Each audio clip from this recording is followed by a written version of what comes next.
Well, as I mentioned, today's going to be a little bit different, but I'm excited to dive in and continue our Sermon on the Mount series. We've been in this message series studying what it is that Jesus actually said. And what better place to go when we look at how we live our lives than what Jesus said and how Jesus instructed us to live. And so today, to jump in, we're going to be in Matthew chapter 6. So if you guys want to open up, again, I'm going to give a little bit of a short teaching about Matthew chapter 6, and then we're going to dive into some group discussion, which will be a lot of fun.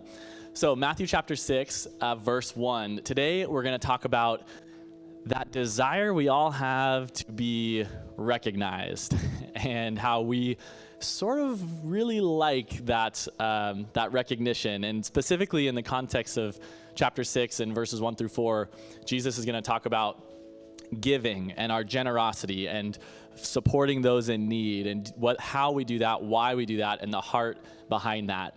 And so that's what we're going to jump into today.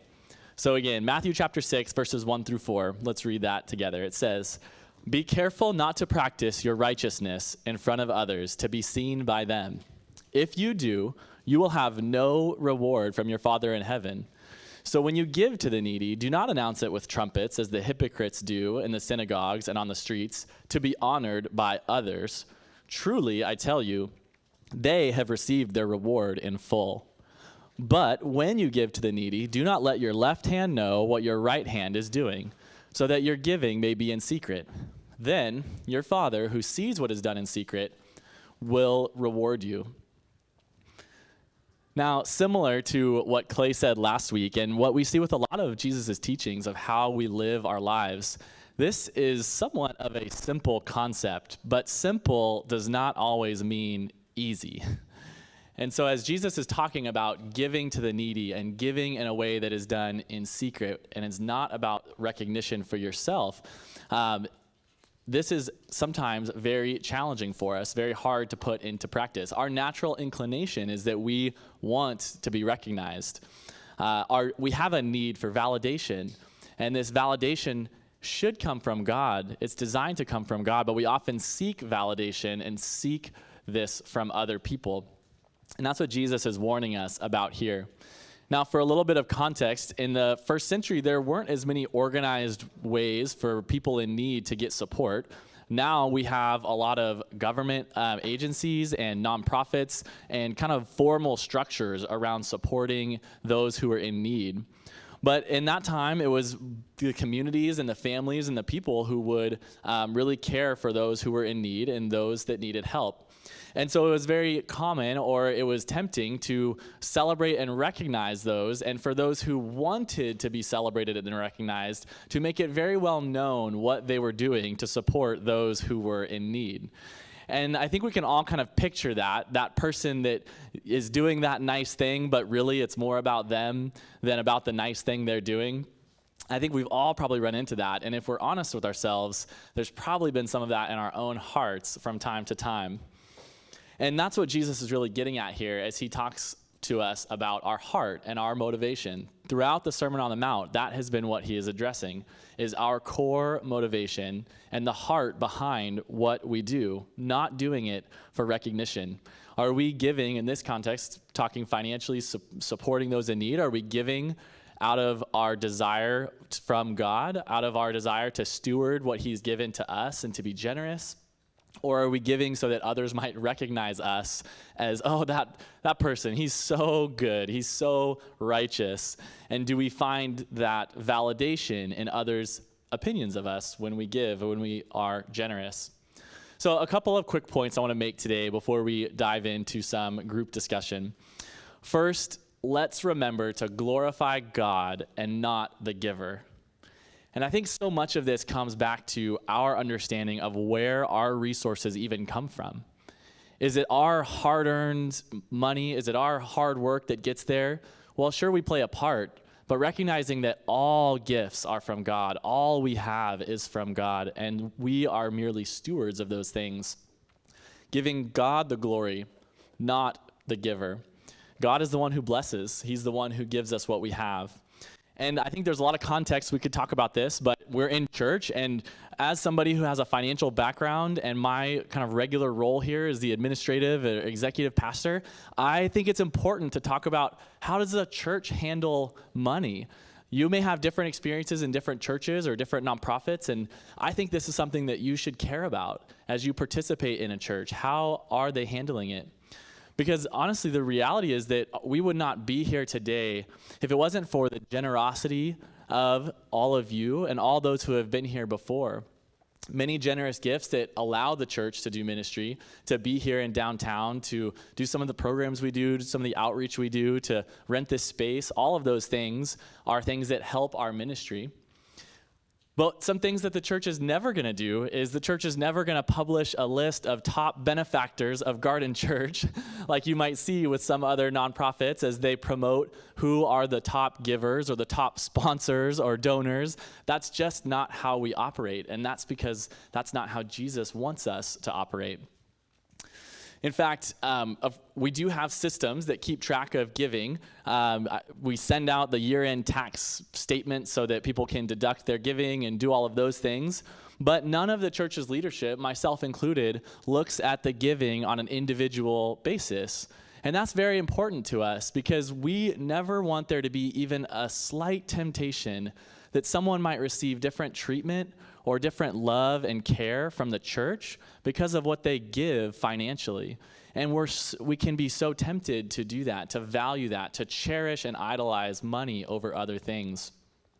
And so one of the practical ways that we follow this passage is by keeping that very anonymous. We might look at reports to understand how we are giving, how healthy we are as a church in our giving, how many people, but anonymizing that so that it doesn't become about recognizing or celebrating or giving special treatment to any individual, but really truly seeking to be the body of Christ, stewarding what we have well. And so you might think, well, why are we talking about how the church handles it? Again, I think it's important that you should know and you should care about how this body that you are a part of handles these things that we often don't want to talk about or don't like to talk about. And money certainly goes into that sometimes. That's I would say too another reason why as a church you might wonder, we don't pass a plate. We really emphasize giving online. We do have a bowl in the back if people don't like to give online. And part of that is when we leaned in, when the pandemic hit, it didn't make sense to pass things. That was probably not a good idea. But also, we've always had that as an option, and something that I like because it de-emphasizes the look around and see what others are doing and making it about ourselves and what we see and making it more in private of what we do. So just some little things there that we do and that I think it's important that we as a group care about and want to do well. The other point I want to make as we think about this is not just thinking about the practice of giving anonymously or the practice of doing a generous thing in secret, as Jesus is saying here, because we have to remember that it's not just about the practice, it goes back to our heart. And I would like to say that you can give secretly and still miss the point of what Jesus is talking about here. Because it's very easy to have a lot of pride in your own giving, even if no one else knows what you're doing. I thought of a quote from The Office when I was thinking through this, and some of you may not, I know some of you don't like The Office, which blows my mind. But that was when I was in college and it was so popular. But there's a quote that's pretty great. Michael Scott says, when I retire, I don't want to just disappear to an island somewhere. I want to be the guy who gives everything back. I want it to be like, hey, who donated that hospital wing that is saving so many lives? I don't know. It was anonymous. Well, guess what?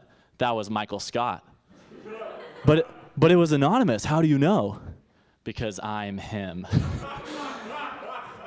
That's Michael Scott in a nutshell. And it's brilliant. But it also reflects this thing where even when we do things in secret, there's a part of us that might feel a whole lot of pride that we did that thing.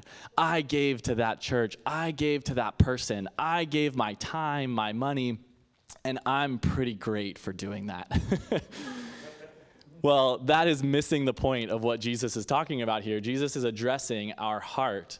So as we think about giving in secret, giving in a way that it is not flouted in front of others, it's not just a practice, it's an issue of the heart. It's a matter of the heart. And so today we're going to spend some time just chatting about that. And what does this mean for you? What does this look like in your life? And how can we live this out in a pretty practical way? So as we transition into that time, I'm going to go ahead and say bye and thanks to our live stream group. I'm going to say these questions first real quick, so you guys also, if you're watching online, have a chance to reflect and maybe journal or think about these questions. But these are the questions we're going to discuss in our groups, and I'm going to explain how that works in just a minute. The questions are, what makes Jesus' instruction here challenging? You might want to write this down. The discussion group leaders will have these as well. But what makes Jesus' instruction here challenging? The second question is, what does this teach us about God and his character? Scripture is God's spoken word to us. So what does this word from God teach us about him and his character? And then lastly, what are practical ways we can apply this to our lives? Again, what are practical ways we can apply this to our lives? So 3 questions. What makes Jesus' instruction here challenging? What does this teach us about God and his character? And what are the practical ways we can apply this to our lives? So the way we're going to do this is I've asked a few of you to be kind of discussion group facilitators or leaders. And so we'll kind of group up with them. I think groups of like 5 to 7-ish will probably make sense. So if